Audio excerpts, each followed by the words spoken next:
ওই প্রান্তে হঠাৎ কিছু একটা সামনে এসে দাঁড়ালো। ভয় আমার হাত পা কাঁপতে শুরু করলো।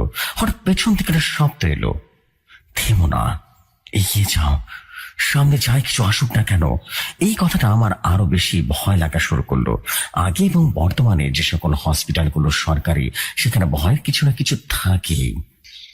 আসসালামু আলাইকুম জফরি খান ভাই, আশা করি আল্লাহর রহমতে আপনি ভালো আছেন এবং ভৌতিকতার সকল লিসনার্সরা আশা রাখি আপনারাও ভালো আছেন। আজকে আমরা নতুন অতৃপ্ত আত্মার ঘটনা নিয়ে হাজির হলাম। লিসনার্সগণ ইতিমধ্যেই জেনে গেছেন ঘটনাটির নাম হতে চলেছে অ্যাম্বুলেন্সের কান্না। আমি মোহাম্মদ মিরাজ খান বলছি, শরীয়তপুর সদর থানার বানার বাজার থেকে। আমি ঘটনাটি কালেক্ট করি আমার আপন বড় ভাইয়ের কাছ থেকে। যেসব ভাই ঘটনাটিতে যেতেই যে নামগুলো ব্যবহার করা হবে সেগুলো ছদ্ম নাম ব্যবহার করা হবে। আমার বড় নাম হলো সুমন খান। ভাইয়া ঢাকার একটি সরকারি হাসপাতালে কর্মরত আছেন। সঙ্গত কারণে আমি হাসপাতালটির নাম উল্লেখ করলাম না। ইতিমধ্যে আমার 3টি ঘটনা সিলেক্ট হয়েছে, এজন্য জসু ভাইকে অনেক অনেক ধন্যবাদ। তো আমি আমার ঘটনাগুলো আমার পরিবার সবাইকে নিয়ে শুনতে বসলাম। তখন ভাইয়া এসে বলল, কিরে কি শুনছিস? আমি তখন ভাইয়াকে বললাম, ভাইয়া ভৌতিক কথা শুনতেছি। তখন ভাইয়া বলল, ভূতের গল্প? আমি বললাম তখন ভাইয়া বলল যে এখন এই জেনারেশন কি সব ঘটনা বিশ্বাস করে। আমরা যারা ভৌতিক ঘটনার সম্মুখীন হয়েছি তারাই জানি ভৌতিক বিষয়টা কি। তারপরে কি শুনলাম, লিখতে বসলাম। তো ভাইয়া আমাকে যেভাবে বলেছে আমি সেভাবেই ভাইয়ার মতো করে তুলে ধরছি। বলছেন, সুমন ভাইয়া, আমাদের হসপিটালের সামনের গেটে পার্কিং এরিয়াতে ছিল সারিবদ্ধভাবে অ্যাম্বুলেন্স রাখা আছে। প্রতিদিনের মতো আমিও হসপিটালে যাই এবং আমি আমার মতো করে কাজ শেষ করে নিচ্ছিলাম। আমার কাজ শেষ হয় রাত 9টার দিকে। তো সেদিন নাইটে যে লোকগুলো ছিল আমার ফোন দিয়ে বলল, সুমন ভাই আপনি আছেন না চলে গেছেন? তখন ভাইয়া বলল, আমি চেম্বারে আছি, সমস্যা নেই, আপনি আসেন। তখন সে লোকটি ভাইয়াকে বলল যে ভাইয়া আজকে তো আমি আসতে পারবো না, কারণ আমার শাশুড়ির অবস্থা খুব একটা ভালো না, তাই আমি বাসায় চলে যাচ্ছি। তাই আপনি যদি হসপিটালে থাকেন তাহলে আমার বড় উপকার হবে। তখন ভাইয়া বলল, আচ্ছা ঠিক আছে ঠিক আছে। ভাইয়া মনে মনে ভাবলো যে আগে খাওয়া দরকার, তারপরে না হয় জরুরি বিভাগে বসবে। যে ভাবা সেই কাজ, খাওয়া দাওয়া শেষ করে ভাইয়া বসে আছে। ভাইয়া তখন মাত্র 2 মাস পরে চাকরি শুরু করেছে, তাই ভাইয়া ওই হসপিটালের সম্পর্কে তেমন কিছুই জানতো না। যার ফলে ভাইয়া আবারও সিগারেট খাওয়ার অভ্যাস ছিল, যার কারণে ভাইয়া সিগারেট খাওয়ার জন্য গাড়ি পার্কিং এরিয়াতে যায়। তখন আনুমানিক রাত 1টা বাজে, 1টা কিংবা 1:30টার মতো হবে। ভাইয়া সিগারেট শেষ করে চলে আসতে যাবে ঠিক তখন হঠাৎ করে পেছন থেকে কান্নার শব্দ ভেসে আসে, তাও আবার মেয়ের কান্নার আওয়াজ। ভাইয়া বেশ ভয় পেয়ে যায় এবং ভয় ভয় কণ্ঠে বলে ওঠে, কে কে ওখানে, বাইরে আসুন। তখন কান্নার শব্দটা থেমে যায়। তখন ভাইয়া সাহস করে অ্যাম্বুলেন্সের সামনে এবং ভালো করে লক্ষ্য করে দেখে কেউ নেই সেখানে। তখন ভাইয়ার ভয়টা আরো বেশি করে মনের ভেতরে ঢুকে যায়। তখন ভাইয়া সেখানে তাড়াতাড়ি করে ছুটে আসে। সেখান থেকে এসে ভাইয়া কোনো রকমের রাতটা কাটিয়ে সকালের জন্য প্রহর গুনতে থাকে। রাত আর ঘুম আসে না আমার চোখে। সকালে আমি চলে আসি বাসায়। তখন থেকেই আমার শরীরে প্রচন্ড পরিমাণে জ্বর আসে। আমি তারপরে 3 দিনের ছুটি নেই এবং আমার আর তেমন কিছু হয়নি। 3 দিন পরে হসপিটালে যাই এবং আমাকে আমার বস বলে কি হয়েছে। তখন আমি সাধারণ একটা জ্বর আসছে এটাই বলি। এভাবে কয়েকটা দিন কাটতে থাকে, আমার সবকিছু মোটামুটি ভুলে যায়। কয়েকদিন পরে আমি শুনতে পাই যে ওই অ্যাম্বুলেন্সের পার্কিং এরিয়াতে একজন অজ্ঞান অবস্থায় পাওয়া গেছে। তখন আমি হাসপাতালে যাই এবং আমার মনে ইচ্ছে হয় যে এরকম কেন অ্যাম্বুলেন্সের এরিয়া থেকে কান্নার শব্দ আসে। আমি তো এখানে কর্মরত। পুরনো যারা কাজ করতেন তারা এখনো করছে এবং তাদের সাথে যোগাযোগ করি এবং এই বিষয়ে জানার জন্য অনেক চেষ্টা করি। তখন আমার পরিচয় হয় ওই অ্যাম্বুলেন্সে থাকা ড্রাইভারের সঙ্গে। সঙ্গত কারণে আমি ড্রাইভারের ছদ্মনাম ব্যবহার করব, যেমন ভাইয়ের নাম আমিনুল। তো আমিনুল ভাইয়ের সাথে আমি এই বিষয়ে কথা বলি, ঘটনাটি কি ঘটেছিল সেই বিষয়ে আলোচনা করি। আমিনুল ভাই আমাকে জানায় যে এই গাড়িতে আরো 4 বছর আগে একটা মেয়ে নেওয়া হয়। তো আমি এবং আমার হেল্পার সন্ধ্যার দিকে বসে আছি গাড়ির ভেতরে। তখন আমাদের কাছে একটা লোক আসে। লোকটাকে দেখে মনে হচ্ছিল অনেক চিন্তাগ্রস্ত। তারপরে এসে বলল, আপনারা কি এখন কোনো ট্রিপ আছে? আমি বললাম, না নেই। তখন লোকটা কান্না স্বরে আমাকে বলল, ভাই, আমার মেয়েটা মারা গেছে, তার লাশটা নিয়ে যেতে হবে, আপনারা কি যাবেন? তখন আমি বলে উঠলাম, কই যাবেন? তখন লোকটা বলে উঠলো, মাগুরা যাব, একটা এলাকার সঙ্গত কারণে এলাকাটার নাম বলতে পারছি না। তখন আমি বলে উঠলাম, যাব। লোকটা বলল, কত টাকা হলে যাবেন বলুন তো? তখন আমি বললাম, 12,000 টাকা হলে যাব। তখন লোকটি কোনো দামাদামি না করে বলল, আচ্ছা ঠিক আছে। তখন বললাম, লাশ কোথায় আছে? তখন লোকটি আমাকে জানায় যে ডোম ঘরে আছে। তখন আমি এবং আমার হেল্পার ডোম ঘরে চলে গেলাম। তখন দেখি একটা মহিলা লাশের সাথে বসে আছে এবং কান্না করছে। তখন আমি বললাম, আন্টি একটু সরেন, লাশটি বের করতে হবে। তখন লাশটি নিয়ে গাড়িতে উঠলাম। তো দেখলাম যে লাশের সঙ্গে শুধু 2জন লোক আছে, বাবা এবং মা। সাধারণত লাশের 2জন সাথে থাকে না। তখন আমার মনে একটু সন্দেহ জাগলো। তখন তো মনের ভিতরেই রাখলাম। তারপরে গাড়ি স্টার্ট করলাম। তার কিছু দূর যাওয়ার পরে হঠাৎ করে গাড়িটা প্রচন্ড পরিমাণে ভারী হয়ে গেল। তখন আমি গাড়ির স্পিড আরো বাড়ালাম, কিন্তু গাড়িটা যে স্পিডে চলার কথা সেই স্পিডে চলছিল না। তখন আমি মেয়েটির বাবাকে বললাম, চাচা, এই লাশটা কি গোসল করে আনা হয়নি? তখন চাচা আমাকে বলল, বাবা, সময় পায়নি, গোসল করানো হয়নি, যাই হোক কোনো সমস্যা হবে না। তখন আমি এবং আমার হেল্পার কিছুটা ভয় পেলাম, কিন্তু তাও কি করার, আমাদের যেতেই হবে। তখন আমি সূরা আল বাকারা চালালাম। আমি জানি যে এই সূরাটা ছাড়লে নাকি অদৃশ্য কোনো কিছু ক্ষতি করতে পারে না। তারপরে গতি বাড়তে লাগলো, কিন্তু কিছুটা পথ যাওয়ার পর হঠাৎ গাড়ির উপরে কিছু একটা পড়লো, যা শুনে আমরা সবাই ভয় পেয়ে যাই। আমি সাথে সাথে গাড়ি থামাই এবং দেখতে চাই উপরে কি পড়েছে। যাওয়ার পরে কই, কিছুই নেই। তো আরো বেশি ভয় পেয়ে যায়। তারপরে আবারও পুনরায় গাড়ি চালানো শুরু করলাম। এর একটু পরে কতটুকু গেছি জানি না, হঠাৎ করে দেখি যে এই জায়গাটা জড়ো বড় ধরনের সাপ আমাদের দিকে রাগান্বিত চোখে তাকিয়ে আছে। এটা দেখে আমার জ্ঞান হারানোর মতো অবস্থা হলো। এত কিছু হচ্ছে, তারপরে চাচা কান্না শুরু করলো আর বলল, বাবা, সে অনেক বড় ঘটনা, আমি আপনাকে বাড়ি গিয়ে সমস্ত ঘটনা খুলে বলবো। শুধু আপনাদের কাছে আমার একটা অনুরোধ, আমাদের যত কিছু হোক না করে গাড়ি থামাবেন না। তখন আমি বললাম, ঠিক আছে, যে কথা সেই কাজ। আবারও গাড়ির গতি বাড়িয়ে দিলাম, চলতে থাকলাম। আমরা তো আর জানতাম না যে আমাদের সামনে আরো বড় ধরনের ভয়ঙ্কর কিছু অপেক্ষা করছে, যা আমাদের হাড় হিম করে দেবে। কিছুক্ষণ যাওয়ার পর লক্ষ্য করলাম অনেক দূর থেকে কিছু একটা দেখা যাচ্ছে, যা দেখতে কিছুটা মেয়ের মতো। তখন আমার হেল্পার কিছুটা উচ্চ স্বরে আমাকে বলল, দেখেন ভাই, সামনে কিছুটা আছে, দেখা যাচ্ছে, মনে হচ্ছে মেয়ে মানুষ। তখন আমি বললাম, হয়তোবা। তখন ঘড়ির দিকে তাকিয়ে দেখলাম তখন বাজে রাত 1:45। তো এই সময় এই রাস্তার কোনো মেয়ে তো আসার কথা নয়, ছেলে তো আসবেই না। তাহলে মেয়ে কিভাবে আসলো? এরপরে দেখলাম মেয়েটা অল্প দৃষ্টিতে আমার দিকে তাকিয়ে আছে, আর তার চোখ প্রচন্ড পরিমাণে লাল, যা দেখে আমাদের সবার কলিজা শুকিয়ে যাচ্ছিল। এরপর সে মেয়েটি আমাদের দিকে দৌড় দিল এবং আমাদের গাড়ির সামনে আসে এবং গাড়ির নিচে চলে যায়, যা দেখে আমরা অনেক ভয় পেতে থাকি এবং আমি গাড়ি থামাই। তখন পেছন থেকে চাচা বলে উঠলো, আই কি করছো? হ্যাঁ বাবা, আমি না তোমাকে বলেছিলাম যে সামনে যাও, তো যাই কিছু হয়ে যাক না কেন, তুমি গাড়ি থামাবে না। তাহলে তুমি গাড়ি কেন থামানোর কথা ভাবছো? তুমি এগিয়ে যাও, কোনো ভয় পেও না। তারপর আমি গাড়ির গতি বাড়িয়ে চলতে লাগলাম। এরপরে বাকিটা পথ আমাদের সাথে আর কিছুই ঘটেনি। এরপরে ফজরের আজানের কতটুকু সময় আগে আমরা আমাদের কাঙ্ক্ষিত জায়গায় চলে আসি এবং আসার পরে সকাল 9টার দিকে জানাজা পড়ানো হয় এবং তাকে কবরস্থ করা হয়। এবং আমরা চাচাকে বলি, চাচা, আমরা আপনার অবস্থা বুঝতে পারছি, আমরা চলে যাব, তাই কিছু মনে না করলে আমরা কি আপনার মেয়ের সাথে কি হয়েছে জানতে পারি? তখন চাচা কিছুটা অসমাপ্ত চোখে তাকিয়ে থাকলো আর বলল, বাবা, আমি যেহেতু তোমাদের বলছি পুরো ঘটনাটা বলবো, তাহলে অবশ্যই বলবো। তো চাচা আমাদেরকে যে হ্যাঁ বলেছেন, ঘটনার সুবিধার্থে আমি চাচার মতো করে বলছি। বলছেন, চাচা, আমার নাম শফিউদ্দিন, আমি এখানকার হাই স্কুলের টিচার অবস্থায় কর্মরত আছি এবং তোমার চাচি বাসায় থাকি, গৃহিণী। আমাদের দুজনের একমাত্র মেয়ে ছিল, তার নাম ছিল রুসা। সে ছিল অনেক সুন্দরী এবং খুব হাসি খুশি, অনেক ভদ্র। তাকে নিয়ে আমাদের অনেক স্বপ্ন ছিল এবং সেও স্বপ্নগুলো ধীরে ধীরে নিয়ে এগিয়ে যাচ্ছিল। সবসময় খুব ভালো ফলাফল করত, সবাই তাকে ভালোবাসতো। আশেপাশের সবাই। রুসা যখন এসএসসি পাশ করে কলেজে গেল, তখন থেকেই তার জন্য একের পর এক বিবাহ সম্বন্ধ আসা শুরু করে। এরপর তাকে কলেজে এক ছেলে রুসাকে পছন্দ করলো।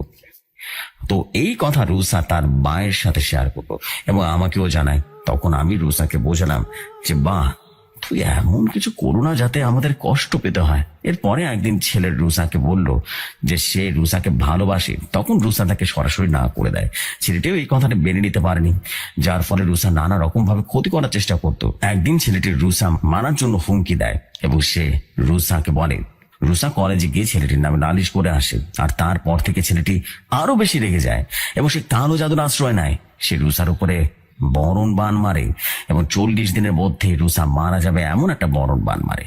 এরপরে রুষা খাওয়া দাওয়া বন্ধ করে দেয়, শুকিয়ে যায়, তার নাক দিয়ে কালো কালো কেমন যেন রক্ত বের হচ্ছিল। আর এইভাবেই 25 দিন কেটে যায়। নানা রকম কষ্টে ডাক্তার দেখানো হয়, কোনো কাজ হয় না। এই হাসপাতাল থাকা অবস্থায় তাকে ফকির বা কবিরাজ দেখানো হয়। কবিরাজ ফকির বলেছিল তার উপরে নাকি মরণ বান মেরেছে, 3টা জিন চালান করা হয়েছে। এবং আপনারা আসতে দেরি করে ফেলেছেন। এখন আপনার মেয়ের হাতে 12 দিনের মতো সময় আছে, কারণ আপনার মেয়েকে সরিষা বান মেরেছে, যার ফলে আপনার মেয়ের চেহারায় ভালোভাবে কালো ঢোসকা পড়ে গেছে আর সম্ভাবনা বাঁচানোর। এই বলে ফকির আমাদেরকে ফিরিয়ে দেয়। আর আমরা তার কাছে জিজ্ঞেস করি বা জানতে চাই কাজ কি কে করেছে। তখন ফকির জানায় যে রুষাটা ছেলেকে পছন্দ করত, আর সেই ছেলেটিকে না করে দেওয়ার কারণে এই কাজ করেছে। এর থেকে 8 দিনের মাথায় আমার মেয়েটা মারা যায়। এই বলে চাচা কান্নাকাটি করতে থাকে। তখন আমার বোনটাও খারাপ হয়ে যায় এবং আমরা তার কিছুক্ষণ পরে চাচির কাছ থেকে বিদায় নিয়ে চলে আসি। এরপরে আমরা ঢাকায় চলে আসি এবং কয়েকদিন ছুটিতে বাড়িতে থাকি, কারণ আমার লাইফে এমন কিছু কখনো ঘটনা শুনিনি বা কোনোদিন এমন ঘটনা হয়নি। যখন ছুটি কেটে বাড়িতে গেলাম, গাড়িতে করে আসি, তখন গাড়ি চালানোর সময় মনে হয় আমার পেছনে কেউ বসে থাকে। তো এটা মনের ভুল ভেবেই চলতে থাকলাম। তো একদিন রাতে টিপ দিয়ে আসার সময় দেখি আমার গাড়িতে কেউ কান্না করছে। তো পিছনে তাকিয়ে দেখি কেউ নেই। এমন কয়েকদিন চলতে থাকলো। তারপরে প্রতিদিন এমন ঘটনা শুরু হয়। তারপরে আমি গাড়ি চালানো বন্ধই করে দিই। এটা বলে দীর্ঘ শ্বাস ফেলে থামলো আমিনুল ভাই। এরপরে সুমন ভাই আমাকে বলল, এই বিষয়টা আমার এক বন্ধু হুজুর আছে, ওই আবার এসব জ্ঞান আছে। তখন আমি ওকে সমস্ত ঘটনা করে বললাম, জানতে চাইলাম যেহেতু মেয়েটা মারা গেছে তাহলে কি এমন কেন হলো, আর গাড়ি থেকে বা কান্না কেন আসে। হুজুর আমাকে জানায় যে মেয়েটি মারা যাওয়ার জন্য যে 3টা জিন চালানো হয়েছে, সেই জিনের কাছে সে আত্মা বন্দী রয়েছে, আর এটাই সে অতিরিক্ত আত্মার। এই বলে হুজুর থামে এবং ভাইয়াও নিঃশ্বাস ফেলে ঘটনাটি বলা শেষ করে। তো প্রাণপ্রিয় জেফরি ভাই এবং সকল শ্রোতা বন্ধুরা, জানি না কেমন হয়েছে ঘটনাটি, আশা করি ভালো লাগবে, পড়ে শোনাবেন। ঘটনাটি লেখার সময় আমার অনেক খারাপ লাগছিল, মানুষ এমনটা হতে পারে আমার জানা নেই। তো প্রিয় জেফরি ভাই, আশা করি ঘটনাটি সিলেক্ট হবে, আশা করি ঘটনাটি পড়ে শোনাবেন। আর ঘটনার মধ্যে অনাকাঙ্ক্ষিত কোনো ভুল ত্রুটি হলে ক্ষমার সুন্দর দৃষ্টিতে দেখবেন। প্রিয় শ্রোতা বন্ধুরা, ঘটনাটি ভালো লাগলে অবশ্যই জানাবেন, কমেন্টস করে জানাবেন। প্রতি কথার সাথে থাকবেন। আমি মোহাম্মদ বিরাজ খান বলছি, শরীয়তপুর সদর থানা বালার বাজার থেকে। প্রতি কথা দীর্ঘজীবী হোক। আসসালামু আলাইকুম।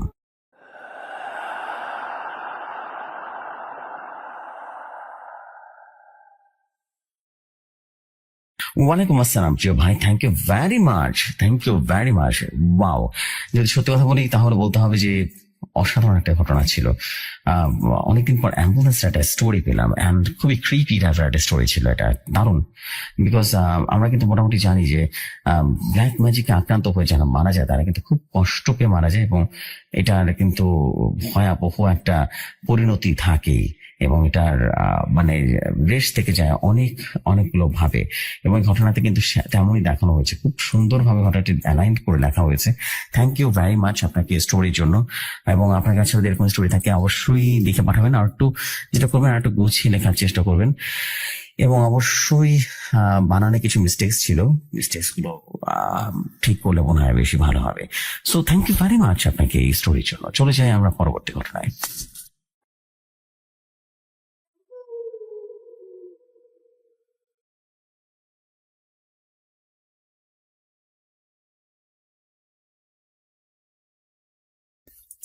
যেভাবে লেখা আছে আমি ঠিক সেভাবেই পড়ছি। আসসালামু আলাইকুম জসু ভাই, কেমন আছেন? আশা করি আল্লাহর রহমতে ভালো আছেন। আমি আশরাফুল ইসলাম, দেশের বাড়ি বরিশাল, থাকি নারায়ণগঞ্জে। দেবক মাদ্রাসা আমার বাসা। আজকে আমার 12তম ঘটনা লিখতে বসেছি। আশা করি আগের মতোই আপনাদের সবার কাছে ভালো লাগবে আমার এই ঘটনাটি। তো বেশি কথা না বলি ঘটনায় চলে যায়। বলছেন, ভাগিনা, মামা অনেকদিন তো হয়ে গেল তুমি কোনো গল্প শোনাও না। মা বলল, ভাগিনা অনেক অসুস্থ তাই পারছি না, আজকে তোকে একটা ঘটনা শোনাবো, চল। ভাগনা বলল, কোথায় যাবো মামা? মামা বলল, চল ওই পাশের টঙে বসে আমরা গল্প করি, ঠিক আছে? ভাগনা বলল, আচ্ছা মামা তাহলে চল। মামা বলল, তোর মামিকে কয়টা মুড়ি মাখিয়ে দিতে বল, খাবো আর গল্প করব। ভাগিনা বলল, আচ্ছা মামা তুমি যাও, আমি নিয়ে আসছি। তারপর মুড়ি খেতে খেতে মামা বলা শুরু করলো তার গল্প। ধর, এটা আজ থেকে প্রায় 20 বছর আগের কথা। তখন সিয়ামের সাথে আমার অনেক ভালো বন্ধুত্ব হয়ে গেছিল। প্রতিদিন সিয়াম আমাদের বাসায় দু একবার আসতো। তোকে বলছি না, আগের ঘটনায় জসিমের সে শক্তি ফিরে পাওয়ার কথা। মাগনা বলল, হ্যাঁ মামা শুনেছি। তারপর থেকে সিয়াম আমাদের বাসায় দু একবার আসা যাওয়া করতো। একদিন ঘটনা হলো কি, আমি আর আমার বন্ধু সিয়াম বসে বসে গল্প করছিলাম। তখনই মা এসে বলল, বাবা আশরাফুল, তোর তো বয়স কম হয়নি বাবা, এখন তো আর আগের মতো কাজ করতে পারি না, একটা বিয়ে করে নে। আমি যখনই বলতে যাব তখনই সিয়াম আমার হাত চেপে ধরে বলল, বন্ধু কোনো কথা বলো না, শুধু বলো আচ্ছা ঠিক আছে। তারপর সিয়ামের কথা মতো মাকে বললাম, তোমরা মেয়ে দেখো, আমি বিয়েতে রাজি আছি। মা এই কথা শুনে অনেক খুশি হয়ে গেল, রুম থেকে চলে গেল। কিছুদিন পর আমরা মেয়ে দেখতে গ্রামের বাইরে যাব। কয়েকটা গরু গাড়ি জোগাড় করলো বাবা। আমি সিয়াম আর কয়েকজন মিলে মেয়ে দেখতে চলে গেলাম। সিয়াম অদৃশ্যভাবে আমার সাথে সাথে সবসময় থাকতো। যখনই আমরা গ্রামের ভেতরে গেলাম তখনই আর সিয়ামকে দেখতে পাচ্ছি না। আমি চারদিকে তাকিয়ে সিয়ামকে মনে মনে ডাকছিলাম, কোন দিকে গেল সিয়াম, কোনো সারা শব্দ নেই। কিছু দূর যাওয়ার পর 4 রাস্তার মোড় পড়ে। আমরা কোন রাস্তা দিয়ে যাব বুঝতে পারছিলাম না। এখনই সামনের দিকে তাকিয়ে দেখি একটা মেয়ে ঘন্টা দুয়েক বসে আছে। আমি নেমে গিয়ে জিজ্ঞাসা করলাম, হ্যাঁ মেয়ে, মাসুদ মিয়ার বাসাটা কোনটা? মেয়েটা ইশারায় রাস্তা দেখিয়ে দিল আমাদেরকে। অবাক কাণ্ড, মেয়েটা কোনো কথা বললো না, খালি হাতের ইশারায় আমাদের রাস্তা দেখিয়ে দিয়েছে। মেয়েটার হাত এত সুন্দর যা বলার মতো নয়। আমি মেয়েটার হাত দেখে প্রেমে পড়ে গেলাম। এত সুন্দর হতে পারে কারো হাত? তারপর আমরা ওই রাস্তা ধরে যেতে লাগলাম। আজব কাণ্ড, কোন মানুষ, লোক, গরু ছাগল কিছুই দেখলাম না। আমার কাকা ডাক দিয়ে বলল, কিরে কোথায় এসেছি আমরা? এখানে তো কাউকে দেখতে পাচ্ছি না। আমি বললাম, আরে কাকা, গ্রাম তো এরকমই হয়, আমাদের গ্রামে ঘনবসতি, তার জন্য লোকজন দেখতে পারি আমরা। এখানে মনে হয় লোকজন কম আছে। কিছু দূর যাওয়ার পর দেখতে পাই কয়েকজন লোক একটা গাছের গোড়ায় বসে আছে। আমার কাকা ডাক দিয়ে বলল, এ ভাই, এদিকে আসেন তো একটু। কয়েকজন লোক আমাদের গরুর গাড়িটার দিকে এগিয়ে আসে। কাকা জিজ্ঞেস করলো, ভাই এখানে মাসুদ মিয়ার বাড়ি কোনটা? মাসুদ মিয়ার নামটা শুনে সবাই বেশ অবাক হয়ে গেল।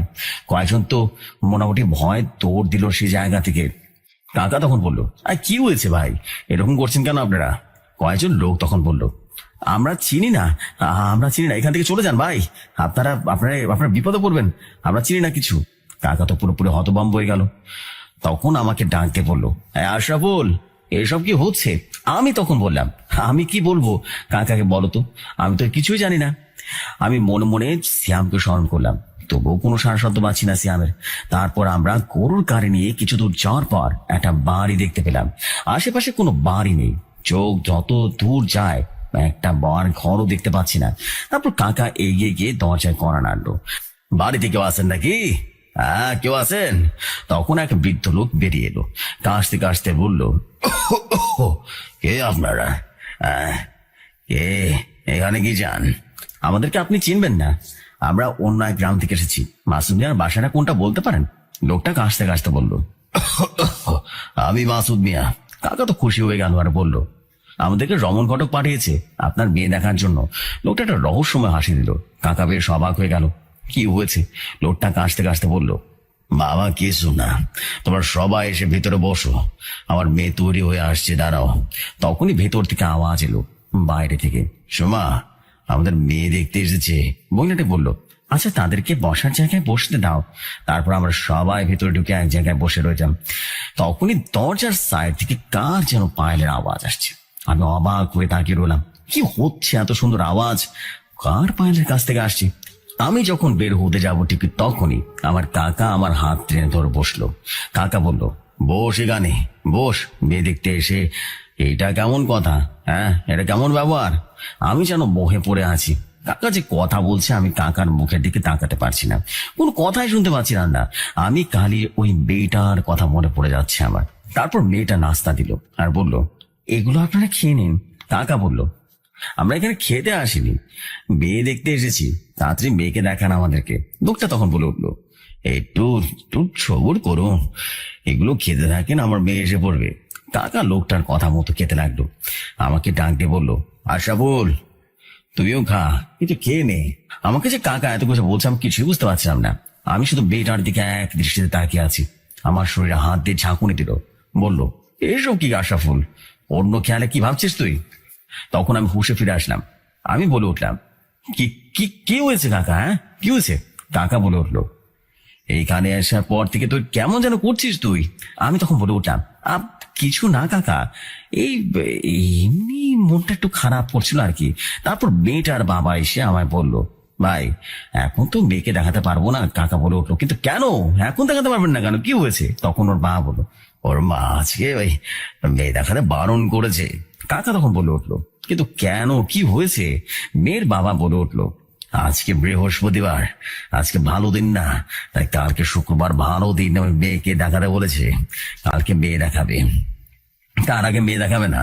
আপনারা যদি দয়া করে আজকে রাতটা এখানেই থেকে যান, কালকে সকালে মেয়ে দেখে আপনারা চলে যাবেন। কাকা বলে উঠলো, সেটা হতে পারে না, আমরা তাহলে এখনই চলে যাই, আরেকদিন এসে দেখে যাব, কেমন? তখন আমি বলে উঠলাম, না না সমস্যা নেই, কালকে মেয়ে দেখে আমরা এখান থেকে যাব। আমার কথা শুনে মেয়ের বাবা এক রহস্যময় হাসি দিল। কাকা হাসিটা দেখে কেমন জানি লাগলো। আমি বলে উঠলাম, সমস্যা নেই, আপনি কোনো চিন্তা করবেন না, আমরা আজকে রাতটা এখানেই কাটিয়ে দেবো, মেয়ে দেখে তারপর বাসায় যাব। মেয়েটার বাবা বলে উঠলো, হ্যাঁ আচ্ছা, তোমাদের ধন্যবাদ, সমস্যা নেই। তারপর মেয়েটার বাবা চলে গেল। কাকা আমাদেরকে বলল, কি হয়েছে তোর বলতো, তুই থাকার জন্য রাজি হয়ে গেলি কেন? আমি বলে উঠলাম, কাকা দেখো অনেক দূর থেকে এসেছি, এখানে সন্ধ্যা তো হয়ে গেল, আজকে রাতটা থেকে কালকে সকালবেলা মেয়েকে দেখে চলে যাব, সমস্যা কি? কাকা বলল, আচ্ছা তাহলে ঠিক আছে, দেখি। তারপর আমরা রাতের খাবার খেয়ে শুতে চলে গেলাম। তখনই বাহির থেকে কে যেন হেঁটে যাচ্ছে। কাকা বলল, বাইরে থেকে আবার কে হেঁটে যাচ্ছে এত রাতে বলতো? আমি বললাম, তুমি আওয়াজ পাচ্ছ না? কাকা তখন বলে উঠলো, কিসের আওয়াজ আবার? আমি বললাম, এই যে শুনলা না? আমি কাকে বললাম, বাইরে থেকে একটা মেয়ে হেঁটে যাচ্ছে মনে হচ্ছে। কাকা আমার মাথায় হাত দিয়ে বলল, তোর কি মাথা খারাপ হয়ে গেছে নাকি? কি ভুলমাল ভাবছিস বলতো? তুই কোন উপরের আওয়াজ যাচ্ছে না বাইরে থেকে? তোর মনে হয় বিয়ের চিন্তা মাথা খারাপ হয়ে গেছে, এখন ঘুমা, কাল সকালে মেয়ে দেখবি, ঠিক আছে? কাকা ঘুমিয়ে পড়লো, আর আমিও ঘুমিয়ে পড়লাম। হঠাৎ বাইরে থেকে একটা মেয়ের কণ্ঠস্বর ভেসে এলো, এদিকে এসো, এদিকে এসো, এসো না, তোমার সাথে কথা আছে। আমার ঘুমটা হঠাৎ করে ভেঙে গেল। আমি চারদিকে তাকিয়ে দেখছি, কিন্তু কিছুই দেখতে পাচ্ছি না। কাকা ঘুমিয়ে আছে গভীর ঘুমে। তখনই আমার আবারও জানালা দিয়ে রীতিমতো দুপুরের আওয়াজ আসছে। আমি এবার বড় বড় ভেবে নিয়েছি, দেখবো কে এই মেয়েটা। তখনই আমি ঘুম থেকে উঠে বাইরে চলে গেলাম। গিয়ে দেখি কেউ নেই সেখানে। হঠাৎ চোখ পড়লো আর বাইরের গেটের দিকে। আমি হাঁটতে হাঁটতে বাইরের দিকে যেতে লাগলাম। গিয়ে দেখি লাল একটা বেনারসি পরে আছে, একটা মেয়ে ঘোমটা দিয়ে হেঁটে যাচ্ছে। আমি ডাক দিলাম, মেয়ে শোনো, এদিকে তাকাও। মেয়েটা কোনো কথা না শুনে হেঁটে যাচ্ছিল হাসতে হাসতে। আমি যখনই মেয়েটাকে ধরতে যাবো ঠিক তখনই আমার পেছন থেকে কে যেন টান দিয়ে আমাকে সরিয়ে দিল। আমি তাকে দেখি সিয়ামজিন দাঁড়িয়ে আছে। সিয়ামজিন বলতে লাগলো, এসব কি করছো বন্ধু? সিয়াম যখন আমাকে টান দিল তখন আমার মনে হলো আমি অন্য জগৎ থেকে বেরিয়ে আসছি। আমি বললাম, হচ্ছেটা কি? সিয়াম তখন বলল, কি হয়েছে বন্ধু, তুমি এইখানে কেন? আমি বললাম, আমি এইখানে কি করে আসলাম? সিয়াম বলল, তুমি শান্ত হও, আমি তোমাকে সমস্ত ঘটনা খুলে বলবো। সিয়াম বলতে লাগলো, যখনই আমরা এই গ্রামে প্রবেশ করব, আমি দূর থেকে ছিটকে পড়ে যায়। আমি এই গ্রামে ঢোকার অনেক চেষ্টা করেছি কিন্তু পারছি না। অনেক চেষ্টার পরেও যখন পারছি না তখন আমার ভাইয়ের কাছে চলে গেলাম। তার মাধ্যমেই এই গ্রামের সুরক্ষা কবচ দেওয়া হয়েছিল। এখানে কোনো ভালো জিন খারাপ জিন গ্রামে ঢুকতে পারে না। তোমরা যার বাড়িতে এসেছো না, সেই লোকটা একটা ভয়ঙ্কর তান্ত্রিক। এখন এই গ্রাম থেকে বেরিয়ে যেতে হবে আমাদেরকে। তখনই চারপাশ হঠাৎ করে আওয়াজ আসার মতো আওয়াজ হলো, বিভৎস একটা হাসির আওয়াজ। হাসতে হাসতে সে বিভৎস কণ্ঠটা বলতে লাগলো, তোরা এসেছিস তোদের ইচ্ছায়, এখন বের হবে আমাদের ইচ্ছায়, আমাদের অনুমতি ছাড়া তুই বের হতে পারবি না।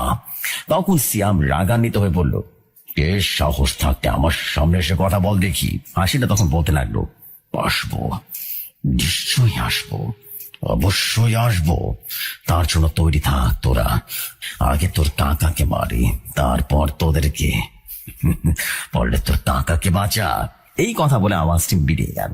তখনই সিয়াম আমাকে জিজ্ঞেস করলো, তোমার কাকা কোথায়? তখন আমি বললাম, আমি কিভাবে বলবো কাকা কোথায়, আমি তো নিজে জানি না আমি এখানে কিভাবে আসলাম। তখনই সিয়াম একটা তাবিজ আমাকে ধরিয়ে দিয়ে বলল, যত বিপদে আসুক এই তাবিজটা তোমার হাত থেকে ফেলবে না, কোনোভাবেই না। এমনকি আমি যদি বলি তবুও তুমি এটা হাত থেকে ফেলবে না। তখন সিয়াম হাওয়ার সাথে মিটে গেল আর আমিও সে তাবিজটা হাতে নিয়ে হাঁটতে লাগলাম বাসার দিকে। তখনই আমার চারপাশ থেকে আওয়াজ এলো, ফেলে দে, ওই তাবিজটা ফেলে দে। যদি তুই হাতে রাখিস তুই মারা যাবি। ফেলে দে, ফেলে দে, ওই তাবিজটা ফেলে দে। আরো কিছু ভয়ঙ্কর ভয়ঙ্কর আওয়াজ আসছিল আর বলছিল ওই তাবিজটা ফেলে দে। আমি বলে উঠলাম, কোনো লাভ নেই, তোদেরকে ভয় আমি পাই না, বুঝতে পেরেছিস? তোদের চেয়ে কত ভয়ঙ্কর ভয়ঙ্কর পিশাচকে বেড়ে এসেছি আমরা। তখনই যেন এক ভয়ঙ্কর ডাল ভেঙে আমাদের উপরে ছুঁড়ে মারে। আমি ডালের বাড়ি খেয়ে রীতিমতো দূরে গিয়ে পড়লাম। আমি পায়ে এবং মাথায় বেশ আঘাত পাই এবং আমি সেখানে অজ্ঞান হয়ে পড়ি এবং জ্ঞান হারিয়ে ফেলি। জ্ঞান ফিরলে আমরা 3 দিন পরে তাকিয়ে দেখি আমাদের বাসায় এসেছি। পাশে সিয়ামজিন দাঁড়িয়ে আছে এবং আমার বাবা মা। আমি বাবা মাকে ডাক দিয়ে বললাম, এখানে কেন আমি? আর কি হয়েছে আমার সাথে? তখন সিয়ামজিন আমাকে ইশারায় বলল, তোমার বাবা মাকে বেরিয়ে যেতে বলো। আমি তখন মা বাবাকে বেরিয়ে যেতে বললাম এবং বললাম, তোমরা চলে যাও, আমি ঘুমাবো। মা বাবা চলে গেল। তখন বলতে লাগলো সিয়ামজিন, সিয়ামজিন যেভাবে বলেছে আমি ঠিক সেভাবে বলছি। বন্ধু, তোমাকে আগেই বলেছিলাম তুমি তাবিজটা হাত থেকে ফেলবে না, তো তুমি কেন তাবিজটা হাত থেকে ফেলে দিলে? আমি বললাম, আমি আবার কখন তাবিজটা ফেলে দিয়েছি? হ্যাঁ, আমার ডালে বাড়ি খাওয়ার পর আমার আর কিছুই মনে নেই। তখন সিয়ামজিন বুঝতে পারে যে যখনই ডালে বাড়ি খাই তখন আমার হাত থেকে সে তাবিজটা পড়ে গিয়েছিল। আমি বললাম, কি হয়েছে ওখানে বন্ধু, আমার কাকা কোথায়? তখন সিয়ামজিন বলল, তোমার কাকা ভালো আছে, আর কিছুক্ষণ পর বের হয়েছে, তার তোমার কাকাকে আর বাঁচানো যেত না। আমি বললাম, বন্ধু এখানে যা যা হয়েছে সবকিছু আমাকে খুলে বলো তো, আমি শুনবো। তারপর বলল সিয়ামজিন, বন্ধু যখনই আমি তোমাকে তাবিজটা দিয়ে ওখানে চলে যাই তোমার কাকাকে খুঁজতে, তখনই দেখতে পাই তোমার কাকাকে ওরা বেঁধে রেখেছে, বলি দেওয়ার জন্য তৈরি করেছে ওই খারাপ তান্ত্রিক। আমি এটা দেখে যখনই হামলা করতে যাব আমি দূরে ছিটকে গিয়ে পড়ে গেলাম। আমি বুঝতে পারছি না কি হচ্ছে আমার সাথে। তখন তান্ত্রিক হাসতে হাসতে বলল,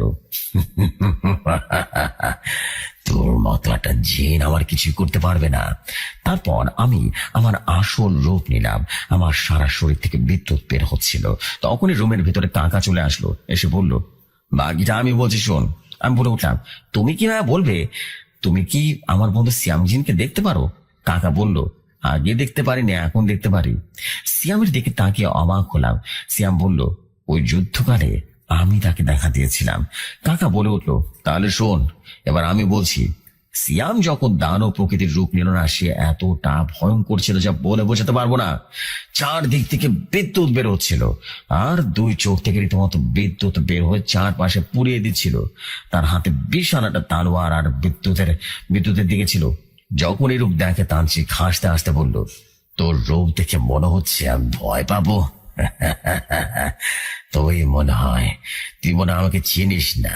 তখনই তান্ত্রিক কি যেন পরে মাটিতে ফু দিল। তখনই মাটি কম্পন হতে শুরু করলো। তখন মাটি ফেটে আকৃতি একটা বিশাল আকৃতির দানব জিন বেরিয়ে এলো। জিনটা এতটা বিকট আওয়াজ করলো আমি কান চেপে ধরে বসে রইলাম। আমি ওই দানব জিনটাকে আওয়াজ দিতে পারছিলাম না। তখনই সিয়াম জিনের উপরে ঝাঁপিয়ে পড়লো। সিয়াম জিন রীতিমতো দানবটাকে লাথি মেরে দূরে ফেলে দিল আর বলতে লাগলো, তুই লাকুসের বংশধর না, তোর বাবা আমার হাতে মরেছে আর তুই আমার হাতে মরবি আজকে। এই কথা শুনে দানব জিনটা বলে উঠল, তুই আমার বাবাকে মেরেছিস, তোকে আমি ছাড়বো না। সিয়াম হাসতে হাসতে বলল, আচ্ছা দাঁড়ায়, আমাকে মারবি না, মার। তখন দানবটা বিশাল এক আগুনের তালোয়ার বের করলো, তারপর সিয়ামের উপরে ঝাঁপিয়ে পড়লো। সিয়ামও কম না, লাকুসের বংশধর তার ছেলেকে লাথি মেরে দূরে ফেলে দিল। তো বাবা আমার সাথে পারেনি, আর তুই সামান্য তার ছেলে হয়ে আমার সাথে লড়াই করতে কেন এসেছিস? তখনই সিয়ামজির বিকট এক আওয়াজ করে বিশাল তালোয়ারের আলো আকাশ থেকে পড়লো। তালোয়ার দিতে মনে হচ্ছিল বিদ্যুৎ চমকাচ্ছে খালি। চারদিকে গাছপালা সব পুড়ে যাচ্ছে সেই তালোয়ারের তাপে। সিয়াম তালোয়ারটি নিয়ে দানবের দিকে এগিয়ে গেল, গিয়ে একটা কোপ দিল আর সাথে সাথে বলতে লাগলো, তুই আমাকে চিনিস না ভালো করে, তোর বাবা এই ভুল করেছে, তার জন্য জাহান্নামে পাঠিয়েছি। আজকে তোর বাবার জাহান্নামে পাঠিয়ে দিলাম তোকে, আয় এবার কে আসবে আয়। এই রূপ দেখে তান্ত্রিক বেশ ভয় পেয়ে গেল আর বলতে লাগলো, প্রভু আমার ভুল হয়ে গেছে, আমি আপনাকে চিনতে পারি না, আমাকে ক্ষমা করে দিন। এই ভুল আমি কোনোদিন করব না। আমি শুধু তান্ত্রিক কইনি, আমার তান্ত্রিক হওয়ার একটা রহস্য আছে। সিয়ামজিন স্বাভাবিক হয়ে গেল আর সিয়ামজিন তান্ত্রিকের চোখে তার সত্যতা দেখতে পেয়েছে, তার জন্য থেমে গেল আর বলতে লাগলো, কি হচ্ছে আমাকে খুলে বলো তুমি। তখন তান্ত্রিক বলতে লাগলো, আজ থেকে প্রায় 20 বছর আগের ঘটনা। আমরা অনেক শান্তিতে বসবাস করতাম এই গ্রামে। আমাদের কোনো দুঃখ ছিল না। আমাদের একটা মাত্র মেয়ে ছিল, যেমন সুন্দর দেখতে তেমন মানুষ দেখলে রীতিমতো প্রেমে পড়ে যাবে, এতটাই সুন্দর ছিল। যখন আমার মেয়ের 18 বছর বয়স হলো, তখন আমরা বিয়ের জন্য ঘটক খুঁজছিলাম। ঘটক বলেছিল যে মেয়েকে বিয়ে দিবেন, তার সাথে কি দিবেন বলুন তো? আমি বললাম, আমার তো আর কিছু নেই, শুধু বেটাই আছে। ঘটক বলল, আচ্ছা সমস্যা নেই, আমি দেখছি। তারপর কয়েকদিন পর ঘটক একটা পাত্র ধরে নিয়ে এলো। পাত্র অনেক ভালো ছিল, পরিবারও ছিল আমাদের আমাদের বাসায়। আমরা একটা জিনিস লক্ষ্য করলাম, তাদের সাথে কোনো মেয়েরও না। আমি ঘটককে বললাম, এরা কি পাত্র? ঘটক বলল, ওই যে মাঝখানে লোকটাকে দেখছেন না, সেই পাত্র। আমি পাত্রকে দেখে পছন্দ হয়ে গেল আমার। তখনই বৃষ্টি শুরু হলো বাইরে। সবাই বলল, এখন কিভাবে যাব আমরা? তারপর আমি উঠে বসলাম আর বললাম, এই এখন আপনাদের যাওয়ার কোনো দরকার নেই। আগে মেয়েকে দেখে পছন্দ হলে একেবারে কাল সকালে চলে যাবেন আপনারা। তারপর আমরা মেয়েকে সাজিয়ে তাদের সামনে নিয়ে আসলাম। আমার মেয়েকে দেখে সবার পছন্দ হয়ে গেল। তারপর রাতে খাবার দিয়ে সবাইকে ঘুমাতে জায়গা করে দিলাম। সকালবেলা উঠে দেখি কেউ নেই আমাদের বাসায়। তখন আমার মেয়ের রুমে গিয়ে দেখি আমার মেয়ে উলঙ্গ হয়ে পড়ে আছে আমার রুমের ভিতরে। আমি তাকে চিল্লান দিলাম আর বললাম, মা তোর কি হয়েছে? তখন মেয়ের মা দৌড়ে রীতিমতো রুমে আসে। এসে মেয়ের অবস্থা দেখে সেখানেই মারা যায়। আমি এসব কিভাবে সামলাবো কিছুই বুঝে উঠতে পারছিলাম না। তখন মেয়েকে আমি গোসল দিয়ে জানাজা দিয়ে কবর দিয়ে দিই, আর তার মেয়ে আমাকে একসাথে। তারপর ঘটককে ধরে জিজ্ঞেস করি, কেন এসব করেছেন আমার সাথে? তখন ঘটক বলল, ওই গ্রামের জমিদাররা এসব করেছে। তারা গরিব সেচে আপনার মেয়েকে ধর্ষণ করেছে, এতে আমার কোনো দোষ নেই। তারপর আমি ঘটককে বললাম, আবার তাদের সাজিয়ে এই বাসায় নিয়ে আসো, বলবে অন্য কোনো মেয়ে আছে তাদের বাসায়। আমার কথা মতো ঘটক কয়েকদিন পরে তাদের নিয়ে আসলো বাসায়। আমি সবাইকে ঘুমের ওষুধ খাইয়ে ফেলি। তারপর আমি সাধনায় বসি। আগে তান্ত্রিকের ছোটখাটো কাজ করতাম, তারপর আমি পিশাচ সিদ্ধ হয়ে যাই। তারপর ঘটককে দিয়ে আমি আমাদের বাসায় পাত্র আনাতাম। তারপর মায়ার জালে সবাইকে মেরে ফেলতাম। এই করে আমি পিশাচ তান্ত্রিক হয়ে উঠি। আমাকে ক্ষমা করে দাও, আমি জীবনে আর কোনোদিন এমনটা কিছু করব না। সিয়াম এবার বলল, আপনার সাথে যা হয়েছে অনেক খারাপ হয়েছে। যারা এসব করেছে তাদেরকে মেরে আপনার থামা উচিত ছিল, কিন্তু তা আপনি করেননি। আপনি ক্ষমতার লাভে অনেককে খুন করেছেন, তাই আপনার কোনো ক্ষমা নেই। সিয়াম তারপর হাত দিয়ে তান্ত্রিকের গলাটা টিপে বেড়ে ফেলে। তারপর তোমাকে খুঁজতে বের হয়ে যায়। আমরা গিয়ে দেখি তোমার চারপাশে অনেকগুলো খারাপ পিশাচ তোমাকে আক্রমণ করতে যাবে। আর তখনই সিয়াম বিদ্যুতের ঝলকানিতে সবাইকে মেরে ফেলে। তারপর গিয়ে দেখে তোমার মাথা ফেটে রক্ত পড়ছে। তারপর সিয়ামের দিকে তাকিয়ে বললাম, বন্ধু কি হয়েছিল আমার?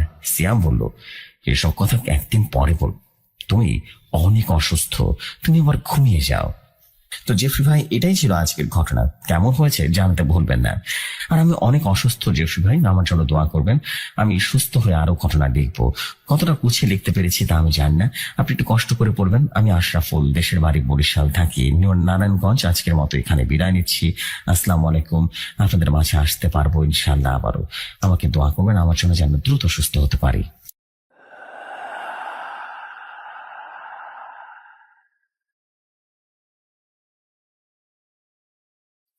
ওয়ালাইকুম আসসালাম প্রিয় আশরাফুল ভাই। মাই গড, এইটা একটা মাস্টার ক্লাস স্টোরি ছিল, মাইন্ড ব্লোয়িং একটা স্টোরি ছিল ব্রো। সত্যি বললাম, এই স্টোরিটা আপনার যতগুলো আপনি স্টোরি পাঠাচ্ছেন, আপনার স্টোরিগুলো খুব সুন্দর হচ্ছে। এবং আলহামদুলিল্লাহ যে আপনার প্রতিটা স্টোরি শেয়ার হয়ে গেছে। অ্যান্ড আজকের ঘটনাটা খুব সুন্দর গোছানো ঘটনা ছিল। এবং তার থেকে বড় কথা হচ্ছে আপনার আজকে স্পেলিং মিস্টেকই ছিল না। মার্শাল্লাহ, একটা দুইটা বোধহয় মিস্টেক ছিল যেটা আমি ওভারকাম করে ফেলছি। বাট এত সুন্দর ছিল, my goodness, this is amazing, amazing story ছিল। ওয়াও, আসলে মনোমুগ্ধকর এক ঘটনা ছিল ভাই। থ্যাংক ইউ ভেরি মাচ আপনাকে এই অসাধারণ ঘটনার জন্য। এন্ড আই বিলিভ যে সবার কাছে ঘটনাটি অনেক অনেক বেশি ভালো লেগেছে। বিকজ আমি বিলিভ করি এতটুকু যে স্টোরি যদি ভালো হয় তখন সম্পূর্ণ দায়ভারটা সম্পূর্ণ ক্রেডিটটা চলে যায় স্টোরি টেলারের উপরে। আমি বলবো যে you are really good storyteller Ashraful, mister Ashraful ভাই। আপনার প্রতি আমি কৃতজ্ঞ, আপনার এত সুন্দর সুন্দর ঘটনা শেয়ার হয়েছে।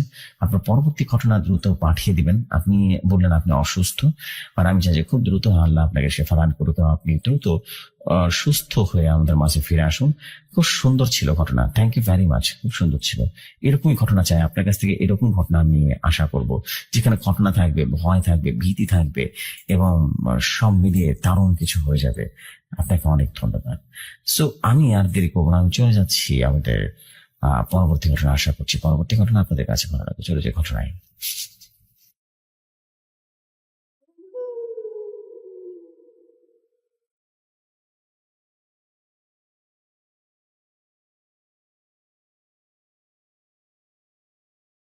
যেভাবে লেখা আছে আমি ঠিক সেভাবেই পড়ছি। আসসালামু আলাইকুম, আমার নাম মাহমুদুল হক। এই প্রথম ভৌতিক কথায় ঘটনা পাঠাচ্ছি, জানি না শেয়ার হবে কিনা। যদি শেয়ার হয় তাহলে অবশ্যই আমাকে জানাবেন, কততম এপিসোডে শেয়ার করবেন। ঘটনার নাম রাতের রিকশাওয়ালা। শুরু করছি ঘটনা। পুরান ঢাকার স্যাঁতস্যাঁতে গলিগুলোতে দিনের আলোতেও যেন ক্লান্ত। রাত নামলে সেই ক্লান্তিতে ভর করে অদ্ভুত এক নিস্তব্ধতা। আর সেই নিস্তব্ধতার মধ্যেই করিম তার জীর্ণ রিক্সাটি ঠেলে বের হয়। রিক্সার হাতল মসৃণ হয়ে গেছে, তার হাতের ঘাম আর নিরন্তর ধাক্কায় আজও শুক্রবারের রাত তার লক্ষ্য কম নয়। ছেলেটার স্কুলের ফি জমা দিতে হবে আগামী সপ্তাহে, আর বাসার ভাড়াটাও পিছিয়েছে 2 মাস। ঘরের অবস্থা দেখে স্ত্রী জ্যোৎস্না আর কিছুই বলল না, কিন্তু চোখের দিকে তাকালে বোঝা যায় সেই নীরব অভিমানের ভার। তাই রাত গভীর হলেও যখন অন্য রিক্সাওয়ালা বাড়ি ফেরে, করিম তখনও পথে। শাহবাগ, নিউ মার্কেট, ফার্মগেট, যেখানে ভিড় বেশি সেখানে আশাও বেশি। রাত প্রায় 11টার দিকে নিউ মার্কেটের উজ্জ্বল আলো কমে গেছে, দোকানপাট বন্ধ। শুধু দূরে কয়েকটা ফুটপাতের দোকানে জল জল করছে নিষ্প্রাণ নিয়ন লাইট। হালকা কুয়াশা নেমে এসেছে, রাস্তার বাতিগুলোতে আলো যেন ছায়ার খেলা করছে। করিম গুলিস্তান মোড়ের দিকে যাচ্ছিল একলা, পায়ের প্যাডেল চাপতে চাপতে পেশিতে টান ধরেছে। হঠাৎ সামনের দিকে একটা পুরনো 3 তলা ভবনের ছায়ায় দাঁড়ানো একজন মানুষ তাকে ইশারা করলো। হাতটা উঁচু করে আঙ্গুলটা নেড়ে ডাকলো, ঠিক যেন একটা গতিশীল ছবির ফ্রেমে আটকে গেছে সে। রিক্সা, রিক্সা! ডাকটা শোনা গেল, কিন্তু আওয়াজটা যেন খুব দূর থেকে এলো। কুয়াশা ভেদ করে পাতলা আর একটা ধাতব শব্দ। করিম রিক্সা থামালো। লোকটি এগিয়ে গেল ধীরে ধীরে। মাঝ বয়সী, লম্বা, খুব সাদামাটা দেখতে। পরনে একটা পুরনো কিন্তু পরিষ্কার সাদা পাঞ্জাবি আর কালো পায়জামা। মুখে কোনো বিশেষ অভিব্যক্তি নেই, শুধু চোখ দুটো যেন অতিরিক্ত গভীর কালো। একটা হালকা গন্ধ ভেসে এলো, পুরনো কাগজের গন্ধ আর ভেজা মাটির গন্ধের মিশ্রণ। পুরান ঢাকার ভাঙা দালানগুলো থেকে যেরকম বের হয়। কোথায় যাবেন? করিম জিজ্ঞেস করলো স্বাভাবিক সুরে। লোকটি রিক্সার পেছনের সিটে বসলো। উঠবার সময় করিম লক্ষ্য করলো লোকটার ওজন যেন একদমই নেই। রিক্সাও নড়ল না। তার মনে হলো হয়তো বা খুব পাতলা মানুষ। লোকটা বসে বলল, আওয়াজটা আরো স্পষ্ট, লালবাগ যাব। কেল্লার পাশে একটা পুরনো কবরস্থানের গেটের সামনে। করিম এবার বেশ থমকে গেল। এত রাতে কবরস্থানে? ভাড়া করলে একটু বেশি পড়বে, রাত অনেক হয়েছে। 200 টাকা দেব, লোকটি বলল, সরাসরি কোনো দাম দর ছাড়াই। করিমের মুখে হাসি ফুটে উঠল। আজকের রাতে এটাই সবচেয়ে ভালো ভাড়া হতে যাচ্ছে। ঠিক আছে, বসুন, করিম বলল। তার প্যাডেল চাপতে লাগলো। রাস্তা প্রায় ফাঁকা, গাড়ি ঘোড়া নেই বললেই চলে। শুধু রিক্সার চেনের আওয়াজ আর করিমের নিঃশ্বাস শব্দ ভেঙে দিচ্ছে নিস্তব্ধতা। প্রথম 10 মিনিট কোনো কথা হলো না। করিম সামনের দিকে তাকিয়ে প্যাডেল চালিয়ে যাচ্ছিল, কিন্তু পেছনে বসা যাত্রীটার উপস্থিতি ক্রমশ বাড়তে থাকা এক অস্বস্তির কারণ হচ্ছিল। সে যেন শুধু বসেনি, নিশ্চল হয়ে আসছে। কোথাও নড়াচড়া নেই, শ্বাসের শব্দ নেই, এমনকি বসার সিটেও যেন আগের মতো হালকা। করিম পেছনে ফিরে তাকালো না, কিন্তু তার পিঠ বেয়ে ফোটায় ফোটায় ঘাম ঝরতে লাগলো। হঠাৎ যাত্রীটি কথা বলে উঠল। আওয়াজটা করিমের কানের খুব কাছাকাছি শোনালো, যদিও সে সামনেই বসেছিল। তোমার নাম কি? করিম চমকে উঠল। করিম, বলল সে একটু গলা খাড়া করে। ভালো আছো করিম? প্রশ্নটা অদ্ভুত রকমের সাধারণ, কিন্তু সুরে কোনো উষ্ণতা নেই। হ্যাঁ, আলহামদুলিল্লাহ, করিম জবাব দিল সতর্ক হয়ে। আপনার নাম? কিছুক্ষণের নীরবতা, তারপর শোনা গেল, নাম? অনেকদিন ধরে আমাকে কে জিজ্ঞেস করে না নামটা। আমারও নীরবতা। তুমি আমাকে বলতে পারো রহমান?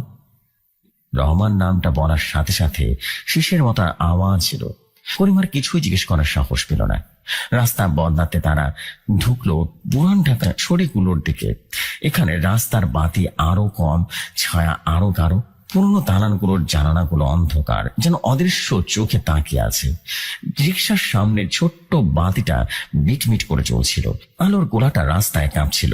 গোলাটা এত সরু যে বিপরীত থেকে কেউ এলে রিক্সাটা চড়াতে হতো, কিন্তু সৌভাগ্যবশত কেউ আসছিল না। করিম, হঠাৎ আবারও সে কাছাকাছি আওয়াজ এলো। তুমি কি কখনো ভেবেছো ওই রাস্তাগুলোতে নিচে কি আছে? করিম একটু হেসে ফেললো, নার্ভাসনেস কাটানোর চেষ্টা করলো। কি থাকবে ভাই, মাটি, পানি, লাইন, গ্যাস, হ্যাঁ এই তো, আর কি। না, সবটা যেন বাতাসে কেঁপে গেল।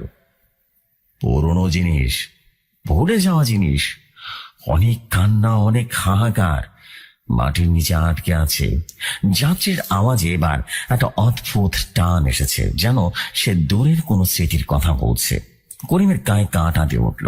সে জোরে জোরে প্যাডেল চাপতে লাগলো। দ্রুত এই গলি পেরিয়ে বের হওয়ার জন্য সে মরিয়া হয়ে উঠেছে। পুরান ঢাকা তো ভাই অনেক পুরনো জায়গা আছে, সে বলল, কথা মারাতে চেষ্টা করে। আমিও পুরনো করিম, অনেক পুরনো। কথাটা বলার পরে রিক্সাটা হঠাৎ করে করতে পড়লো। সামনে ঝাঁকুনি হলো। করিম বলল, আর মাফ করুন ভাই, রাস্তাটা একদম। বাকিটা বলা হলো না। ঝাঁকুনির সময় স্বাভাবিকভাবে পেছন থেকে ঝলক তাকিয়ে যাত্রীর দিকে তাকালো। যা দেখলো তা দেখে রীতিমতো রক্তহীন হয়ে গেল। যাত্রী রহমান তার দিকে তাকিয়েছিল, কিন্তু মুখটা স্বাভাবিক ছিল না। চোখ দুটো যেন একটু বেশি বড়, একটু বেশি গভীর আর কালো দেখাচ্ছিল, যেন ছোট ছোট কুয়া। আর ঠোঁট দুটো একদম পাতলা রেখার মতো, ভয়ঙ্কর। মাত্র 1 সেকেন্ডের জন্য, তারপরে ঝাঁকুনি কাটতি মুখটা আমারও আগের মতো নিষ্প্রাণ হয়ে গেল। অভিব্যক্তি যেন আমারও ফিরে আসলো অবস্থায়, যেন কিছুই হয়নি। পরিবার হাত পা কাঁপতে লাগলো। সে জোরে মুখটা সামনের দিকে ফিরিয়ে নিল, গিলে ফেললো থুতু। হৃৎপিণ্ডটা তার বুকের ভেতরে ঢক ঢক করে কাঁপছিল। সে ভাবলো নিশ্চয়ই আলোর খেলাখেলি হচ্ছে, কুয়াশা আর ছায়ার কারসাজি। হ্যাঁ, তাই হবে। ভয় পাচ্ছি কেন?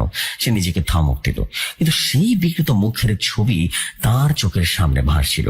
আর একটা জিনিস সে লক্ষ্য করলো, পেছনে বসে থাকা যাত্রীটার শরীর থেকে কোনো তাপ আসছে না, বরং একটা হালকা ঠান্ডা বাতাসের স্রোত তার গায়ে লাগছিল। রিক্সার সামনের দিকে উষ্ণ বাতাসের বিপরীতে যাত্রীর দিকে তাকাবার সাহস তার হচ্ছিল না। সে শুধু সামনের অন্ধকার রাস্তার দিকে তাকিয়ে আছে। প্যাডেল চালাতে লাগলো, আরো জোরে, আরো জোরে। লালবাগ এখনো অনেক দূরে। তুমি কেমন আছো করিম? সে আবারও প্রশ্নটা করলো। এবার আরো কাছে আসলো আওয়াজটা, যেন কেউ তার কানের পাশে দাঁড়িয়ে ফিসফিস করছে। করিমের গলা শুকিয়ে গেল। ভালো, ভালো আছে আমি, সে বলল। আওয়াজটা কাঁপছিল। ভালো না, যাচ্ছি বলল, সুরে যেন একটা আফসোস ছিল। তুমি ভয় পাচ্ছ, আমি দেখতে পাচ্ছি স্পষ্ট। তোমার ঘাড়ের পাশে টান টান হয়ে গেছে, তোমার হাত কাঁপছে হাতড়ে। প্রতিটি শব্দ যেন ঠান্ডা, নিখুঁত ভাবে পর্যবেক্ষণমূলক। করিমের নিঃশ্বাস আটকে আসছিল। সে কোনো উত্তর দিল না, শুধু রিক্সাটাকে আরো দ্রুত চালানোর চেষ্টা করলো। কিন্তু রাস্তাটা যেন শেষই হতে চাচ্ছিল না। পাশের দালানগুলো, দরজা জানালাগুলো যেন অন্ধকার মুখে তার দিকে তাকিয়ে আছে। ভয় পাওয়ার দরকার নেই করিম, দরকার নেই, রহমান বলল। আওয়াজটা এবার নরম মনে হলো, কিন্তু সেই নরমতায় একটা বিভীষিকা মধ্য মিথ্যে ভাব ছিল। আমি তোমার কোনো ক্ষতি করব না, শুধু পৌঁছে দিতে হবে আমাকে আমার জায়গায়। কোথায় ভাই? লালবাগ কেল্লার পাশে, করিম জিজ্ঞেস করলো। ভয় তার দাঁত লেগে যাচ্ছিল। হ্যাঁ, কবরস্থানের গেট, ওখানে আমার বাড়ি। শেষের কথাটা বলার সময় আওয়াজটা একটু দমে গেল, যেন দূর থেকে আসছে। করিমের মাথায় বিদ্যুৎ খেলে গেল। কবরস্থানের গেটে তার বাড়ি? সে সাহস করে এবার পেছনে না তাকিয়ে বলল, আরে ভাই, মজা করছেন, ওটা তো কবরস্থান। মজা? রহমানের আওয়াজ এবার একটু হালকা শুষ্ক আওয়াজ এলো, হাসির মতো, কিন্তু হাসি নয়। কে বলেছে কবরস্থানে শুধু মৃতদের জন্য? কিছু আত্মা, কিছু সত্তা যারা মাঝপথে আটকে গেছে, তাদেরও ঠিকানা সেখানে। যারা ভুলে গেছে, কিংবা যাদেরকে ভুলে রাখা হয়েছে, করিমের শরীরের প্রতিটা লোম খারাপ হয়ে গেল। সে বুঝতে পারছিল এইটা কোনো সাধারণ যাত্রী নয়, এটা অন্য জিনিস। যে জিনিস মুখ থেকে ঝাঁকুনির সময় দেখেছিল সেটা কোনো ভুল বা কোনো আলোর খেলা ছিল না। সে আরো জোরে জোরে প্যাডেল চাপতে লাগলো। রিক্সার চেইন ঝনঝন করে শব্দ করছিল। আশেপাশে দালানগুলো যেন আরো ভয়ঙ্কর অন্ধকার ডাকছিল তাদের ক্রাশ করার জন্য। তবে খুব ক্লান্ত করে রহমানের আওয়াজ এবার মাথা ঠিক উপর দিয়ে আসছিল। দিনের পর দিন রাত জেগে রিক্সা চালাও, সংসার চালাও, কষ্ট পাও, কেউ জানে না তোমার কষ্ট, কেউ দেখে না তোমার ঘাম। কথাগুলো যেন সরাসরি করিমের মনের গভীর থেকে উঠে আসা বেদনার সুরের মতো বেজে উঠল। তার চোখে পানি চলে এলো। হ্যাঁ, কেউ তা শুনে না তার কষ্ট। জ্যোৎস্না শুধু নীরবে অভিমান করে। ছেলেটা খেলতে চায়, স্কুলে ফি দিতে হয়। তোমার ছেলেটার নাম কি? আওয়াজটা এবার একটু কৌতূহল মনে হলো। আরিফ। করিমের গলা যেন কাঁপছিল। সুন্দর নাম। সে কেমন ছেলে? করিমের গলার পিণ্ডটা গিরে ফেলল। এটা কেমন প্রশ্ন? ভালো ভালো ছেলে, পড়াশোনা করে। পায়ের মতো নাকি বাবার মতো? রহমান জিজ্ঞেস করলো। আওয়াজটা কেমন ছিল, ভয়ঙ্কর। বাবার মতো, করিম বলল। তার নিজের আওয়াজ তার নিজের কাছে অজানা লাগছে। বাবার মতো? রহমান যেন কথাটা পুনরাবৃত্তি করলো গভীর ভাবে। তাহলে সে বড় হয়ে রিক্সাওয়ালা হবে? কথাটা করিমের বুকের ভিতরে ছুরির মতো বিঁধল। এটাই তার সবচাইতে বড় ভয়। সে চায় না আরিফ তার মতো জীবন কাটায়। সে কোনো উত্তর দিল না, চোখের পানি মুছে ফেলল এবং হাতের পিঠ দিয়ে রিক্সার বেগ বাড়ালো। হঠাৎ রিক্সাটা প্রচন্ড ভাবে নড়ে উঠল, যেন পেছনে কেউ ধাক্কা দিল। করিম হাতল ধরে সোজা হয়ে বসে রইল। তার পেছনে বসা যাত্রীটিকে একটু নড়েনি, নিশ্চল হয়ে আছে। কি হলো? করিম হঠাৎ করে জিজ্ঞেস করলো। কিছু না, রহমান বলল, আওয়াজটা যেন আরো নিচেও। শুধু ওরা জানতে পেরে গেছে। কারা? কে? কারা জানতে পেরেছে? করিম যেন চিৎকার করে ফেলল। যারা ওখানে থাকে তাদেরকে আমরা বিরক্ত করেছি এই রাস্তা দিয়ে যাচ্ছি বলে। রহমানের আওয়াজ এবার আরো স্পষ্ট ভয় ধরা দিল, যা আগে ছিল না। করিম পেছন ফিরে তাকাতেই যাচ্ছিল, কিন্তু ভয় পারল না। তার বদলে সে সামনের রাস্তা দিয়ে তীক্ষ্ণ দৃষ্টিতে তাকালো। রাস্তাটা আরো অন্ধকার হয়ে গেছে। গলির চারপাশের দালানগুলো ছায়া যেন সড়কে নেমে এসেছে কালো পর্দার মতো করে। দূরে কোথাও বাতির আলো এখনো দেখা যাচ্ছিল না। শুধু রিক্সার সামনে ছোট্ট বাতিটা একটা ক্ষীণ হলদেটে গোলক আলো যেন ফেলছিল, যেটা কুয়াশার মধ্যে মিলিয়ে যাচ্ছিল মাত্র কয়েক ফুট সামনে গিয়ে। বাতাসটা একদম বন্ধ, গভীর নিস্তব্ধতা, শুধু রিক্সার চেনের ঝনঝনানি আর করিমের নিজের দ্রুত কাঁপা শ্বাসের শব্দ।